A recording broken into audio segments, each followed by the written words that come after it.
Hello everyone, my name is Nike Ayola. I want to warmly welcome you to my YouTube channel, Ask Pastor Nike. A few weeks ago, I was asked to do a video on healthy and unhealthy relationships for parents and their children as part of the Children's Conference celebrated annually by my church, the Solomon's Porch Worship Center, also known as the Porch. Go Porch! The feedback was encouraging, and so this video, episode 16, will address this same matter of healthy and unhealthy relationships among children. And because my response is specifically to adults in this video, the emphasis will be on what parents should know and teach their children about healthy and unhealthy relationships. Let us start with a little academic exercise to set the tone by defining the word relationship. What is a relationship? According to the dictionary and life's experiences, a relationship is a connection or involvement with people, either by blood, what we call family, or by agreement, like marriage, friendship, or business partnership.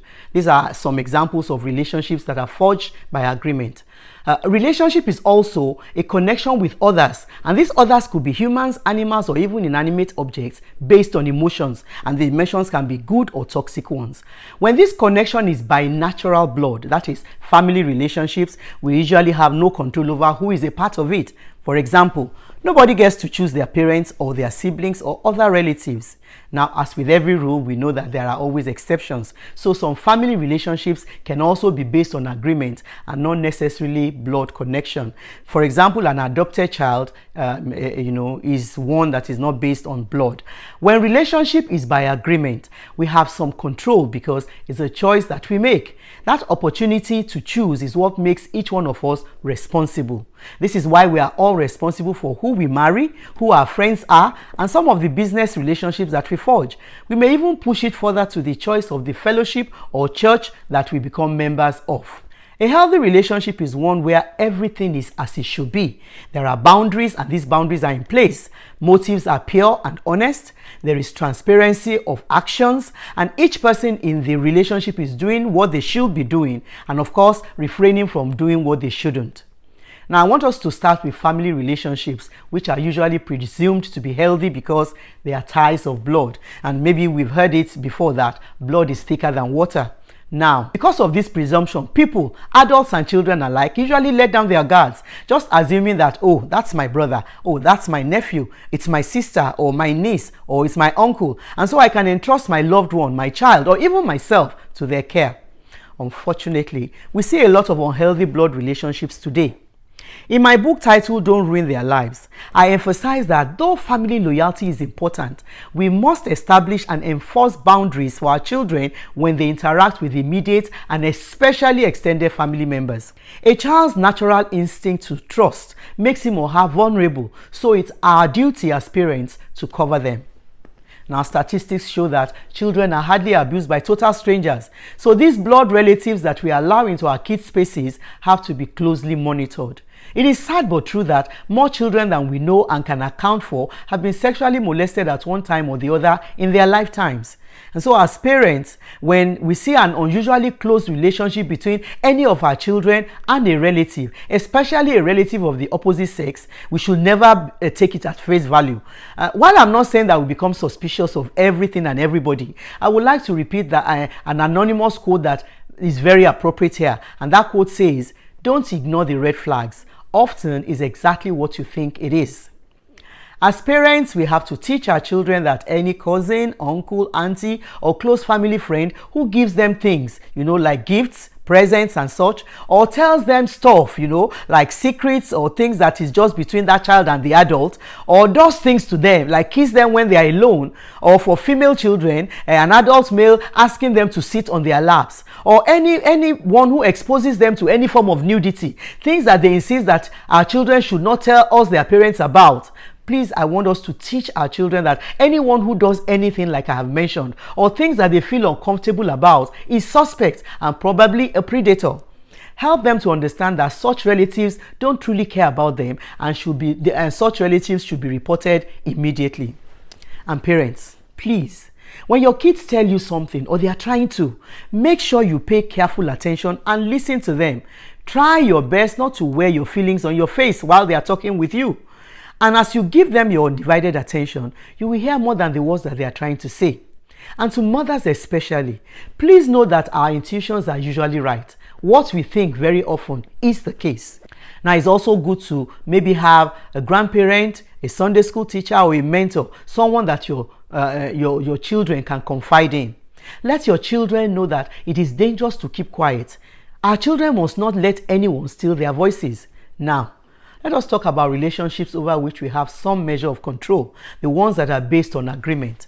And for this episode, I'm addressing parents of younger children, so I will be limiting myself to friendships of the platonic kind. But I'm also aware that many of our children in upper elementary or primary school classes and those in middle or junior secondary schools are already exposed to this boyfriend-girlfriend relationship. So I would like to issue 2 pieces of advice that we can give the older young children. The first is that they should never do anything because others are doing it. That will always be a recipe for disaster. Even though their friends may poke fun at them and call them names, you as the parent have to assure them and be convinced yourself that their mates secretly admire them and wish that they were as firm and of strong character like your children are. That is the truth. The second advice is that patience and delayed gratification is one of the keys to a life of success and contentment in the future. But you as a parent need to buy into this truth yourself, or else you will simply be wasting your time.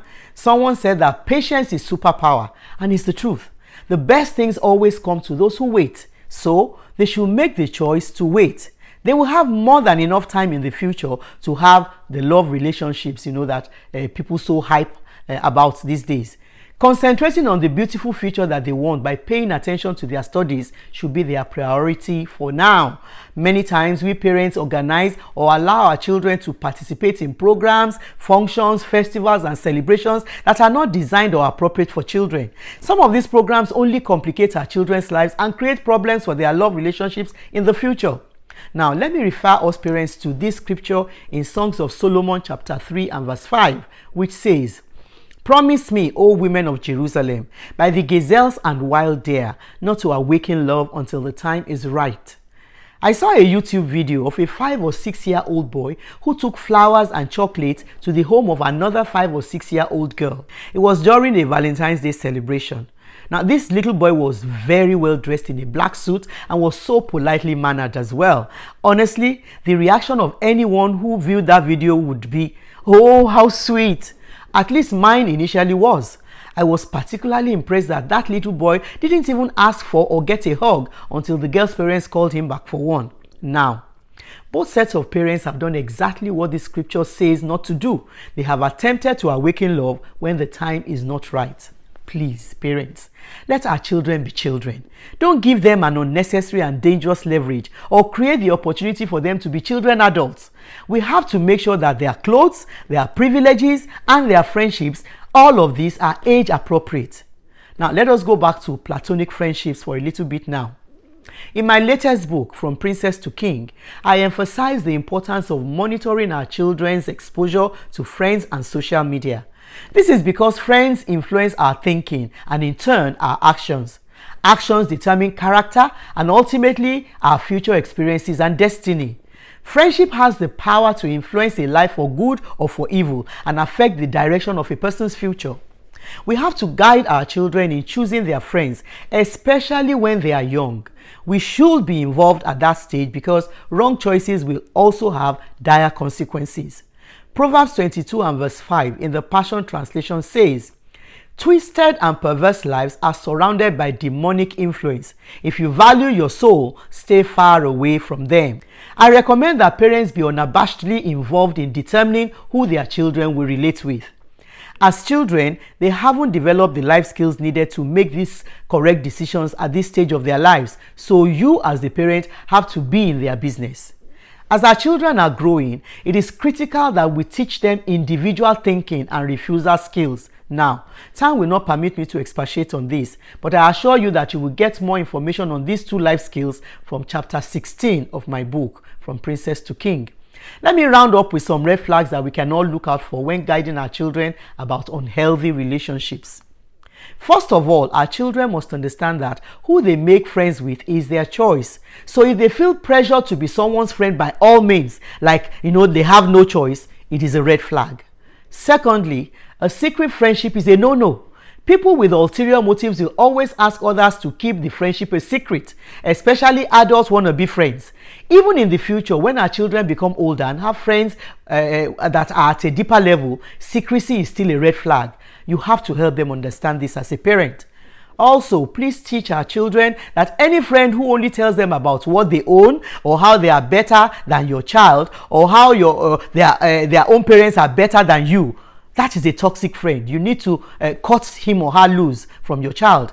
Any friend who does not challenge your child to be better, who is always needy, forever taking and not giving anything, even if it is laughter in return, is a bad influence. You as a parent are the one who can help them correctly assess this kind of situation. It's amazing how bad behavior can be very attractive to some children at this stage of development. We have to explain to them that they need someone who will always make them aspire to be better, a friend who will help them to see positivity in their future. Also, our children must watch out for any friend who advises them to break rules, whether they are your rules for them as parents, or school rules, or societal rules, and especially God's rules. Such friends are unhealthy for anyone, and the longer they spend time with such people, the more they will become like them. Another red flag is a friend that makes them afraid. A friend that they see or hear his or her voice and their heart starts to beat faster from fear and not from excitement or joy. Or any friend that they cannot be their true selves around, but they have to pretend or, put up airs or, that kind of a thing. Such a friend is probably a bully and should be avoided.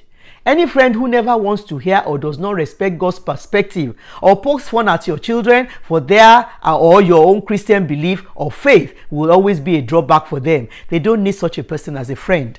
Lastly, anybody who creates an exclusive circle of friendship and tells your children who they can be friends with or not, and also creates conditions that they have to fulfill or adhere to, or things that they must do to belong to that exclusive group, is not a true friend. You have to help your child to cut off such friendships. As parents, I'm sure we will agree that true friendship is great, and we are very blessed if we have good friends. Even God calls us his friends because friendship is supposed to be beneficial to everybody. So the advice is not to exclude our children from friendship with other children, but to make sure that their relationships are mutually beneficial. That is, all those in the friendship are blessed and happy. I sincerely believe that even as adults, these are some of the measures that we also can use to assess our own friendships as well. This will further reinforce what we are trying to teach our children because we will be living by example. Now, don't forget to like and share this video. And if you haven't subscribed to my channel yet, can I ask you what you're waiting for? And one last reminder, I am waiting to receive and answer your questions. So please send them to the email address on the screen right now. See you again next Friday. Stay blessed.